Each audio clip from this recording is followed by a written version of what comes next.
পাঁচটা ছোট্ট ছোট্ট বাঁদরছানা বিছানার মধ্যে জোরে জোরে লাফাচ্ছিল। হঠাৎ করে একটা বাঁদরছানা বিছানা থেকে পড়ে গেল এবং তার মাথাটা ফেটে গেল। মা ডাক্তারকে ফোন করে খবরটা দেওয়া মাত্রই ডাক্তার বলল, বাঁদরছানাগুলো যেন আর খাটে না লাফায়।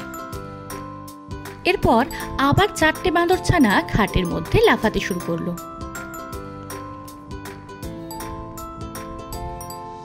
আবার আরেকটা বাঁদরছানা খাট থেকে পড়ে মাথা ফাটালো।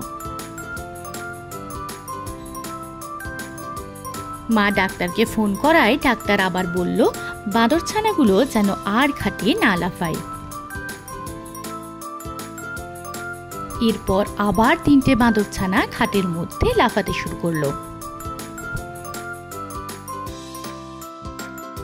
আবার একটা বাঁদরছানা পড়ে গিয়ে তার মাথাটা ফাটিয়ে ফেলল।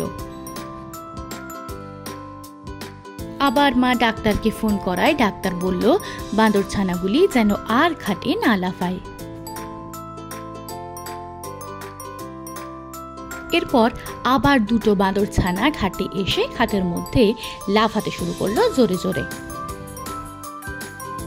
আবার সেখান থেকে একটা পড়ে গিয়ে তার মাথাটা ফাটিয়ে ফেলল। মা আবার ডাক্তারকে ফোন করায় ডাক্তার খুব রেগে গিয়ে ওদেরকে খাটের মধ্যে লাফাতে বারণ করে দিল। এবার আর একটা বাঁদরছানা বেঁচে ছিল, যার মাথা ফাটেনি। সেও খাটের মধ্যে খুব জোরে জোরে লাফাতে শুরু করলো। সেও তখন পড়ে গিয়ে তার মাথাটা ফাটিয়ে ফেলল।